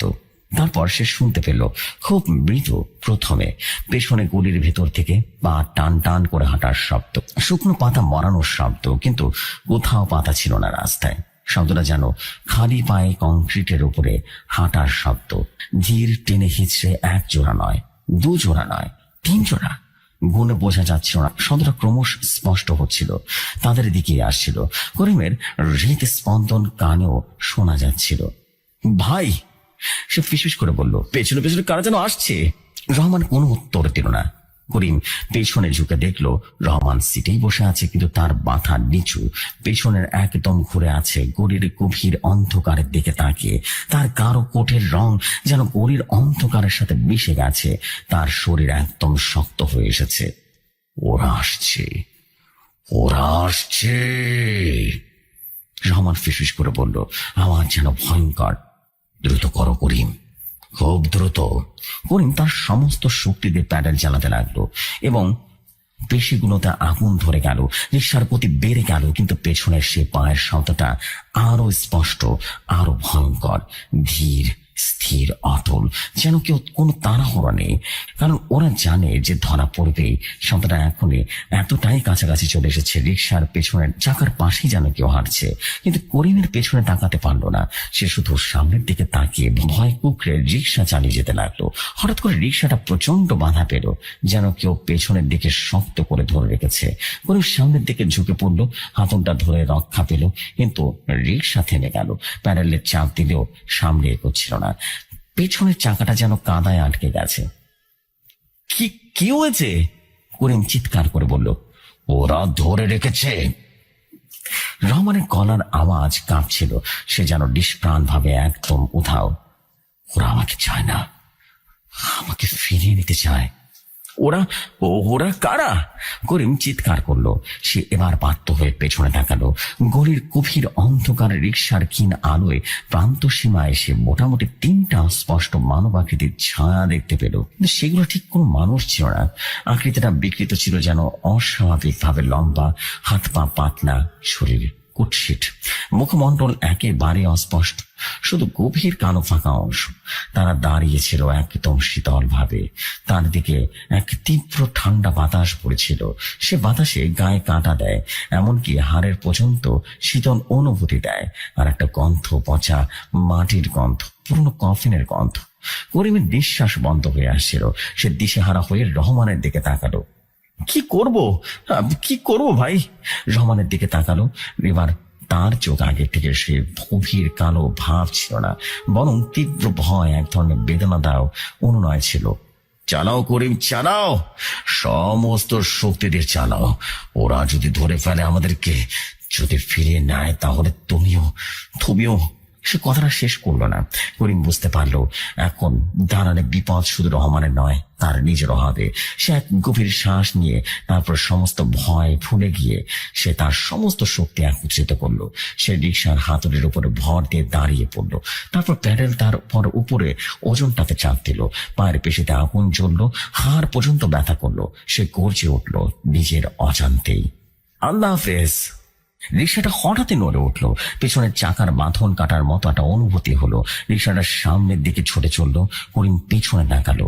গলির মোড়ে অন্ধকারে ওই বিকৃত ছায়াগুলো দাঁড়িয়ে আছে, কিন্তু তাদের থেকে দূরে সরে যাচ্ছে। তারা আর এগোচ্ছিল না, শুধু দাঁড়িয়ে নিঃশব্দে দেখছিল।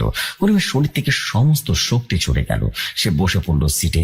হাঁপাতে হাঁপাতে ঘামে ভিজে গেছে তার গায়ের জামা। সে আবারও পেছনে তাকালো রহমানের দিকে। রহমান সিটের গা ঘেঁষে বসে একদম কুকড়ে গেছে। তার মুখটা হাতের মধ্যে লুকিয়ে আছে। তার পুরো শরীর কাঁপছিল।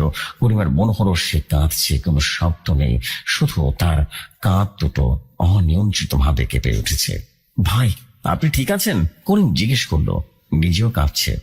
রহমান মাথা নাড়লো, কিন্তু মুখ তুলল না। তার কণ্ঠস্বরেরও ভাঙা গদ। আর বেশি দূরে নেই, দ্রুত চালাও দয়া করে। করিম এবার প্যাডেলে চাপ দিল, কিন্তু এবার তার শক্তি অনেক কম। ভয় যেন কিছুটা কমে গেছে, কিন্তু তার জায়গায় এসেছে গভীর বিষণ্ণতা আর অবিশ্বাস্য ক্লান্তি। তার প্রধান রাস্তা উঠে গেল। এখানে আলো আর একটু বেশি। গাড়ির 2-4টা দেখা যাচ্ছিল। দূরেই লালবাগ কেল্লার অন্ধকার রূপ দেখা যাচ্ছিল। আর তার পাশে পুরনো কবরস্থানের উঁচু দেয়াল আর লোহার গেট। কবরস্থানের গেটের সামনে এসে করিম রিক্সা থামালো। গেটটা বন্ধ, ভারী লোহার শিকল দিয়ে তালাবদ্ধ। ভিতরে অসংখ্য কবর, স্মৃতিসৌধের ছায়ার অন্ধকারে ডুবে আছে। একটা গভীর মৃত্যুর নীরবতা সেখানে বিরাজ করছিল। রহমান ধীরে ধীরে রিক্সা থেকে নামল। তার নাড়াচাড়া এখনো যেন খুব কষ্টকর। সে গেটের দিক দিয়ে এগিয়ে গেল। করিম রিক্সায় বসেই দেখছিল। এখন প্যাডেল ধরার হাতল থেকে হাত সরাতে পারেনি, নড়াবারও শক্তি নেই। রহমান গেটের সামনে দাঁড়ালো। তারপর সে পেছন ফিরে করিমের দিকে তাকালো। রিক্সার সামনে বাতির আলোয় তার মুখটা আংশিক ভাবে দেখা যাচ্ছিল। এবার কোনো বিকৃত ছিল না, কিন্তু চোখ দুটো ছিল অস্বাভাবিক ভাবে ক্লান্ত, গভীর বেদনায় ভরা। মুখে একটা অসহায় ভাব। ধন্যবাদ করিম, সে বলল, আওয়াজটা যেন স্বাভাবিক মানুষের মতো, কিন্তু ভীষণ ক্লান্ত। তুমি আমাকে আমার জায়গায় পৌঁছে দিয়েছো, কোন কিছুই বলতে পারলো না, শুধু তাকিয়ে রইল। রহমান আবারও গেটের দিকে ঘুরলো। তারপর সে অবিশ্বাস একটা জিনিস করলো। সে গেটের লোহার শিক আর কনক্রিটের দেয়ালের ফাঁকা জায়গায় গিয়ে দাঁড়িয়ে গেল। গেট তালাবদ্ধ, ফাঁক দিয়ে মানুষ পার হওয়া অসম্ভব। কিন্তু রহমান সোজা লোহার শিক আর দেয়াল মধ্যকার অন্ধকার ফটকের দিক দিয়ে হাঁটলো, ভেদ করে যেন চলে গেল। তারপর মিলিয়ে গেল, সরাসরি অদৃশ্য হয়ে গেল। লোটার শিকটাও নড়ল না, দেয়ালও স্পর্শ করলো না। সে যেন অন্ধকারের মধ্যেই মিশে গেল, পানিতে দ্রবীভূত হয়ে থাকা কালির মতো করে। করিম যেন চোখ ছানা মারা। সে রিক্সা থেকে নামলো, হাতড়াতে গেটের কাছে গেল। শক্ত লোহার শিক, শক্ত কংক্রিটের দেয়াল, মাঝখানে ফাঁকা আছে, কিন্তু তা এত সরু একটা বেড়ালো প্রবেশ করতে পারবে না। আর কোনো মানুষ তো নই, কোনো গর্ত তো নেই, কোনো রাস্তাও নেই, শুধু অন্ধকার আর ঠান্ডা একটা হাওয়া বইছিল গেটের ফাঁকগুলো দিয়ে। তারা আসার পথে গলিতে সে বিকৃত ছায়াগুলো ছিল, সেখানে কিছু দেখা গেল না, শুধু নিস্তব্ধ রাত। করিম পেছনে হাঁটল, আর তার পা আবারও কাঁপতে শুরু করলো। সে দ্রুত রিক্সার কাছে গেল, উঠে বসলো। তার পকেটে টাকা আছে কিনা দেখলো। 200 টাকার নোটটা সেখানে ছিল, কিন্তু টাকাটা হাতে নিতেই তার সারা শরীর শিউরে উঠল। টাকাটা ছিল একদম ঠান্ডা, বরফের মতো ঠান্ডা, আর স্পর্শ ছিল অস্বাভাবিক রকমের মসৃণ, কাগজের মতো নয়, যেন পিচ্ছিল কোনো কিছু। সে টাকাটা রিক্সার সিটে ফেলে দিল, যেন সেটা জ্বলন্ত কয়লা। তারপর সে তার সমস্ত শেষ শক্তি দিয়ে রিক্সাটা ঘোরালো এবং যেখান থেকে এসেছিল সেই দিকে, আলোর দিকে, মানুষের ভিড়ের দিকে ছুটে চললো। পেছনের দিকে তাকালো না। লালবাগ কেল্লার কবরস্থানের গেটের ছায়া অন্ধকারের সাথে মিলিয়ে গেল। রিক্সা যখন নিউ মার্কেটের কাছে এসে পৌঁছালো, যেখানে এখনো কিছু মানুষ, কিছু দোকান খোলা, করিম থামলো। সে নেমে তার চায়ের দোকানের সামনে বসে পড়লো। হাত পা কাঁপছিল। দোকানদার অস্বাভাবিক ভাবে চা দিল এবং করিম গরম চায়ের কাপটা 2 হাতে ঝরিয়ে ধরে বসে রইল। তার শরীরের ভেতর থেকে ঠান্ডা লাগছিল। দোকানদার, একটা মাঝবয়সী লোক, করিমের মুখ দেখে বলল, কি হ্যাঁ ভাই, এত রাতে কি এদিকে? মুখ তো একদম সাদা দেখাচ্ছে, কেমন আছো? করিম চায়ের কাপে মুখ গুজে বলল, কণ্ঠস্বর ভাঙা, ভালো আছি, শুধু শুধু একটু ক্লান্ত লাগছে আর কি। কোথায় গেছিলে? করিম একটু থেমে থেমে বলল, লালবাগ কবরস্থানের দিকে। দোকানদারের মুখে কেমন যেন ভয় মিশে গেল। সে নিচু করে বলল, এত রাতে ওই দিকে? ভাই শুনেছিস কিনা জানি না, ওই এলাকায় কেমন যেন অশুভ কিছু ঘোরাফেরা করে। পুরনো লোকেরা বলে, রিক্সাওয়ালা কেউ কেউ বলে ভাজু ভাজু যাত্রী পায়, যারা গায়ে ঠান্ডা, কথা কম বলে, আর গন্তব্য থাকে কবরস্থানের গেট পর্যন্তই। কর্মীর গলা যেন শুকিয়ে গেল। সে দোকানদারের দিকে তাকালো, লোকটার চোখে কৌতূহল আর ভয়। তুমি কি বিশ্বাস করো? হ্যাঁ, এগুলো বিশ্বাস করো? করিম জিজ্ঞেস করলো। দোকানদারের কাঁধ ঝাঁকালো। কে জানে ভাই, ঢাকা শহরে কত আজব ঘটনাই না ঘটে। কেউ দেখে আর ভান করে। তুমি কিছু না দেখো তাহলে ভালো। করিম আর কিছুই করলো না। সে চাপ শেষ করে উঠে দাঁড়ালো। তার মনে হচ্ছিল পেছনে অন্ধকারের দিক থেকে কেউ তাকে দেখছে। সে দ্রুত রিকশায় উঠে বসলো। টাকাটা এখনো সিটের উপরে পড়ে আছে, বরফের মতো সাদা ঠান্ডা। সেটা রাগ মোচন দিয়ে রীতিমতো টাকাটা রাস্তায় ছুড়ে ফেলে দিল। টাকাটা অন্ধকারের সাথে মিলিয়ে গেল। তারপর সে রিকশা চালিয়ে বাড়ির দিকে রওনা দিল। গন্তব্য বাড়ি, আলো, জ্যোৎস্না, আরিফ, বাস্তবতা। কিন্তু রাস্তার প্রতিটা ছায়া এখন সন্দেহের চোখে দেখছিল। রিকশার পেছনের সিটটা খালি ছিল, কিন্তু করিমের পিঠ বেয়ে বারবার ঘাম আসছিল। মনে হচ্ছিল সে নিষ্প্রাণ, গভীর কালো চোখ এখনো তার পিঠের কাছে তাকিয়ে আছে, আর সে বিকৃত হাসির ছবি তার চোখের সামনে ভাসছে। সে জানতো আগের রাতের অভিজ্ঞতা সে কখনো ভুলতে পারবে না। রাতের রিক্সাওয়ালাগুলোর জীবন আর আগের মতো কখনো থাকবে না, কারণ সে জানে অন্ধকার শুধু অন্ধকারই নয়, তার অদৃশ্য দর্শক, ভুলে যাওয়া সত্তাদেরও আবাসস্থল, আর সেখানেও মাঝে মধ্যে ভাড়া দিতে হয়। বাড়ির সামনে রিক্সা থামাতে করিমের পা দুটো কাঁপছিল। লোহার গেটটা ঠেকর দিল এবং শব্দে পাশের বস্তির কুকুরগুলো ঘেউ ঘেউ করে উঠল। ভেতর থেকে আলো জ্বলল। জ্যোৎস্নার শব্দ খুলে বেরিয়ে গেল, মুখটা উদ্বেগ। এত রাত, শরীর খারাপ নাকি? মুখ তো বলেন দেখাচ্ছে। করিম গলাটা খাকারে দিয়ে বলল, না না না, ঠিক আছে, শুধু একটু বেশি ক্লান্ত আর কি। সে রিক্সাটা ঠেলে উঠানে ঢোকান। হাতের স্পর্শ করতে আবারও মনে পড়ল সে বরফ ঠান্ডা ঢাকার স্পর্শ। গায়ে শিহরণ বয়ে গেল। ছোট্ট ঘরে ঢুকতে আরিফ ঘুম ভেঙে আবারও বাবাকে জড়িয়ে ধরল। বাবা, কাল স্কুলে পিকনিকে যাব। করিম ছেলেকে টেনে নিল। তার কণ্ঠ উষ্ণ, যেন বিষণ্ণতার একটু স্বস্তি দিল। হ্যাঁ রে বাবা, যাবি, এ তো কথা দে। কিন্তু কথা বলতে গিয়ে তার গলা শুকিয়ে গেল। জ্যোৎস্না চা নিয়ে এলো। আজ কেমন গেল তোমার রাত? ভাড়া কেমন জুটলো? করিম চোখ নামিয়ে চুমুক দিল চায়। হ্যাঁ, কিছু জমেছে আর কি। সে মিথ্যা বললো। সে টাকাটা ফেলে দিয়েছে, কিন্তু স্বপ্নেও ভাবেনি ওই টাকায় আবারও ফিরে আসবে।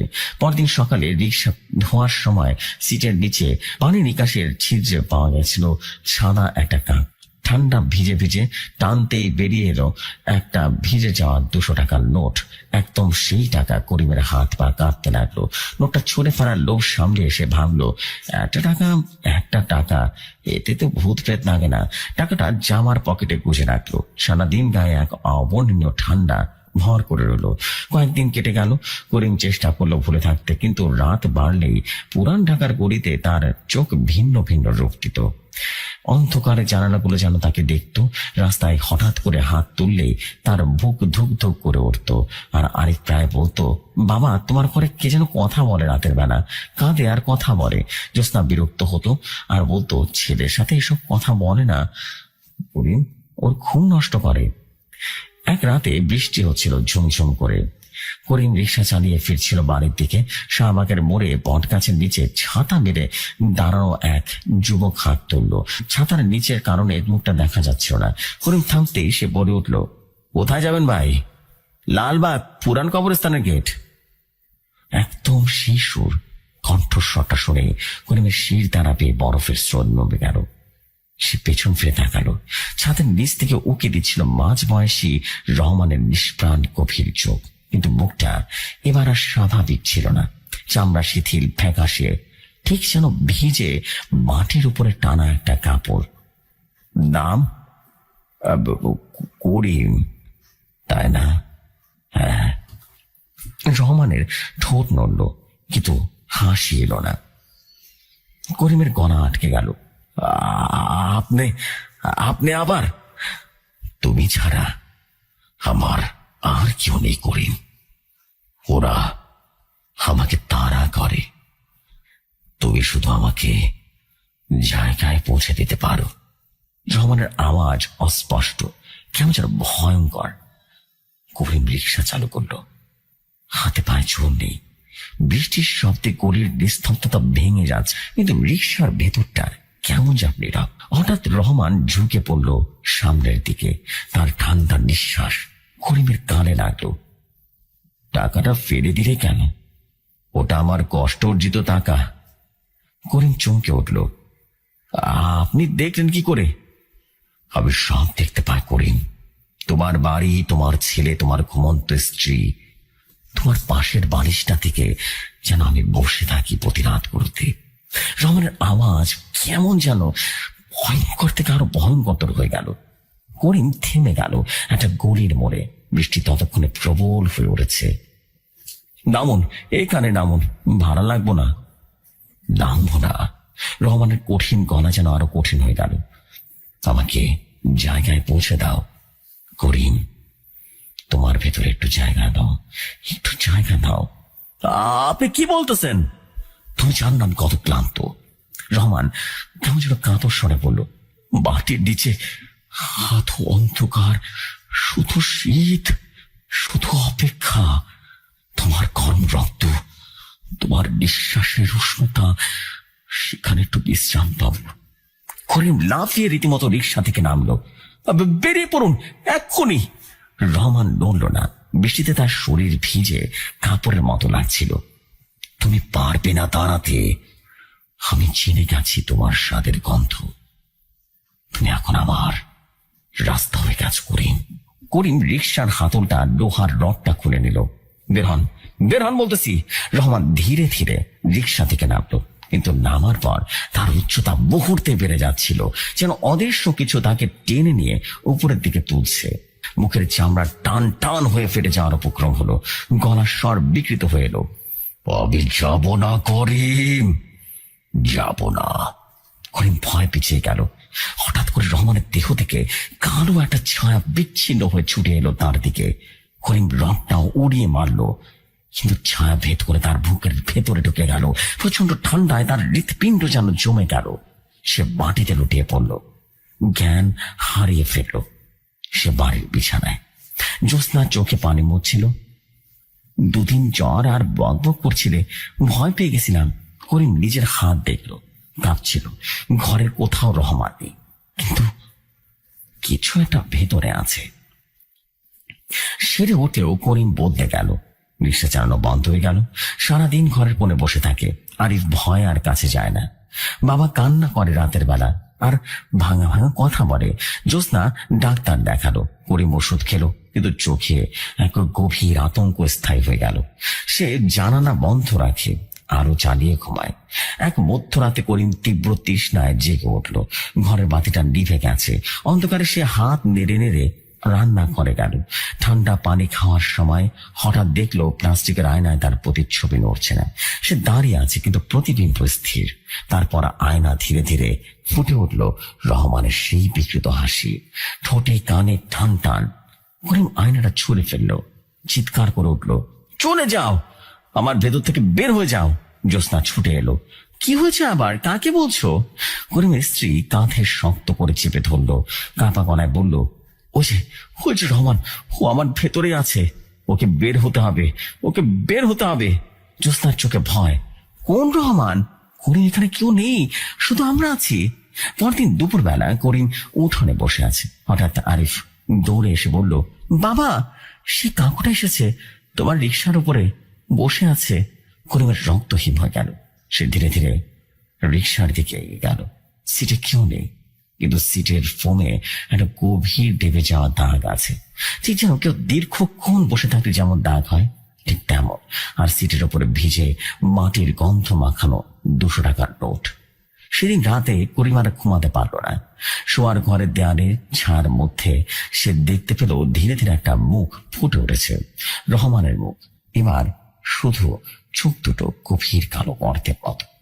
একটা কণ্ঠস্বর তার মাথার ভেতরে শোষ উঠল, জায়গা পেয়ে গেছে করিম, এত আরাম, এত উষ্ণতা, তুমি ভয় পেও না, আমি তোমার ভেতরেই থাকবো। করিম চিৎকার করতে চাইল, কিন্তু তার গলা দিয়ে গজ বের হলো না।